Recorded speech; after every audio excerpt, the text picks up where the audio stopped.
Hello and Happy New Year. Well, it's January, so you know what that means. It's a good time to start looking at your goals for the year.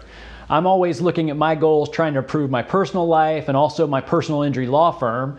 So today I want to share 3 tips with you for achieving your goals. The first tip, and sometimes the hardest to do, is define what you want. We often find that we just don't actually have clarity about what it is that we really want. So the first step is you've got to sit down and think about what is it that you want this year? What is your plan going to be? Because as the old saying goes, if you don't know where you're going, any road can take you there. So I try to do this around 3 key areas of my life. First is financial. So I think about how much income do I want to make this year? What type of revenue do I want to have for my business? I look at my expenses, I look at my budget, and think about what are my goals around those financial areas of my life. The second one that people often overlook, but maybe the most important, is your family and relationships. What type of goals do you want to have about spending time with your spouse? What type of relationship do you want to have with your spouse? And what about your kids? How much time do you want to spend with your kids? What type of parent do you want to be? Or maybe you're still looking for a spouse and you need to have some goals around that as well. And then the third area is around health. And this usually involves diet and exercise, which for a lot of us is difficult also because we just don't have those great disciplined habits about our diet and exercise. But remember that if you don't have a healthy body, it's difficult to have a healthy mind. And without your health, your other goals really aren't going to matter anyway. I also like to do habit analysis around this time of year. So I ask myself, to have the kind of life that I want to live, I need to stop doing, I need to start doing, and what do I need to keep doing?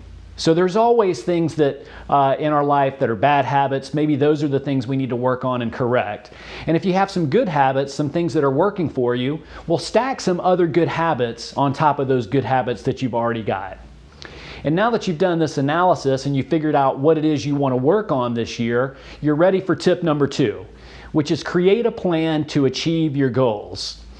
I like to do this by thinking about the end of my life, and if I look back on my life, what would that look like? What would the perfect life to me look like? And then once I have a vision for my life and the type of life that I want to live and the type of legacy that I want to leave, then I can create some long-term goals, such as 10-year goals, and then 5-year goals, and then 1-year goals. And then when you have your long-term goals in place, you can start looking at breaking up the 1-year goals into 90-day goals. And then breaking those up into 30-day goals, 1-week goals, and then your daily to-do list. And hopefully the things you're working on your daily to-do list are going to serve your 90-day goals, your 1-year goals, and ultimately your lifetime goals. And remember that success with these short-term goals is really going to dictate your long-term success.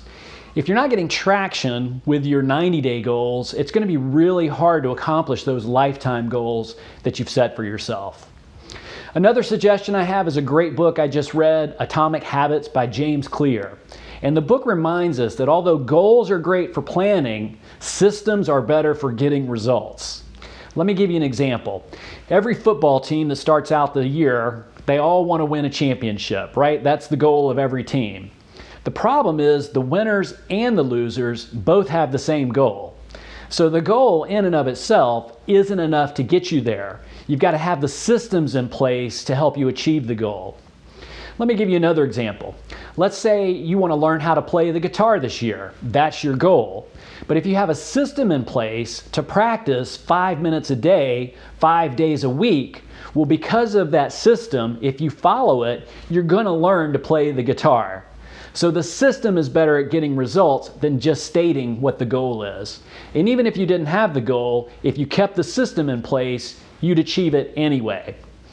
Tip number 3 is be specific and write it down. A lot of times with our goals, we're just too ambiguous. We say, I want to lose weight, but we don't say how much. We don't say by when do we want to lose that amount of weight. So remember that writing goals down and being very specific will help you be more effective in reaching those goals. In fact, research shows us that you're 42% more likely to accomplish a goal if you write it down. The greatest invention that's ever been created for goal achievement is the pen and paper. So sit down, be specific, and write your goals down on paper.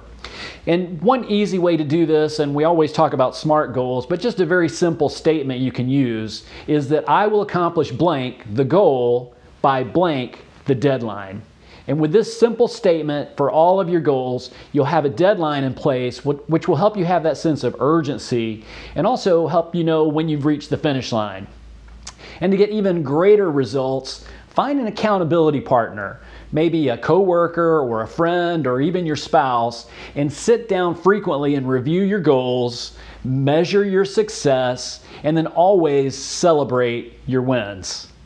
Well, I hope you have a lot of success in 2022. I hope this is your best year yet. Be safe, have fun, and go out there and make the world a better place.